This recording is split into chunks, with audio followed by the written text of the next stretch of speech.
Kira-kira 500 tahun yang lalu, seorang lelaki tinggi yang berasal dari Afrika tiba di Jepun. Dia kemudiannya menjadi orang asing pertama yang mendapat status pahlawan samurai. Lelaki tinggi ini dikenali sebagai Yasuke, ialah seorang pahlawan yang mencapai pangkat samurai di bawah pemerintahan Oda Nobunaga, iaitu seorang tuan feudal Jepun abad ke-16 dan yang pertama daripada 3 penyatu Jepun.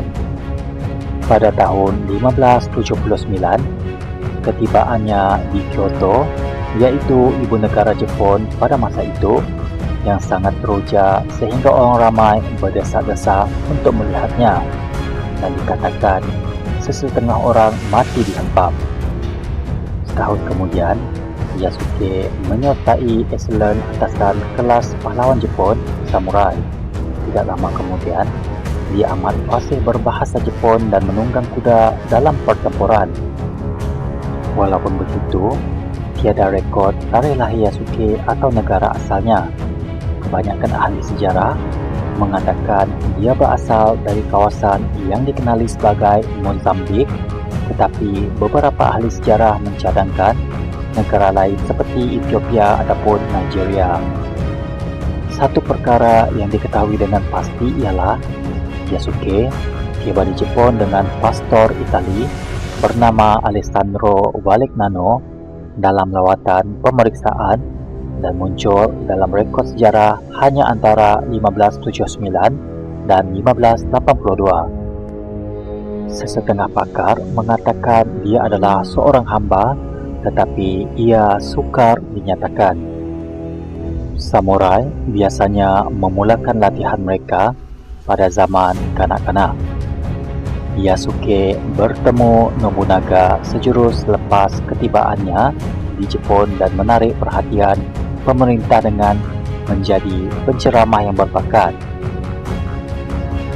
Yasuke boleh bertutur dalam bahasa Jepun dan kedua-dua mereka bergaul dengan baik.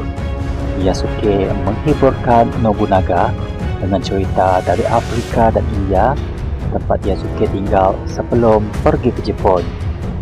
Terdapat laporan bahawa Nobunaga mengarahkan anak saudaranya untuk memberi Yasuke sedikit uang pada pertemuan pertama mereka.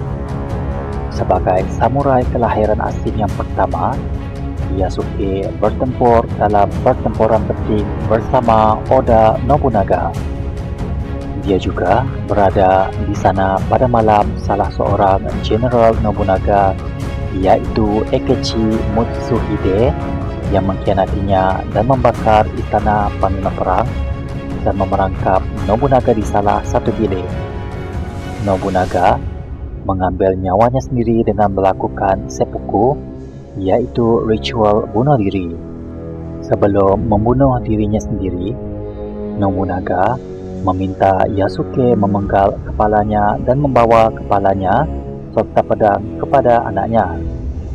Ia adalah tanda kepercayaan yang besar.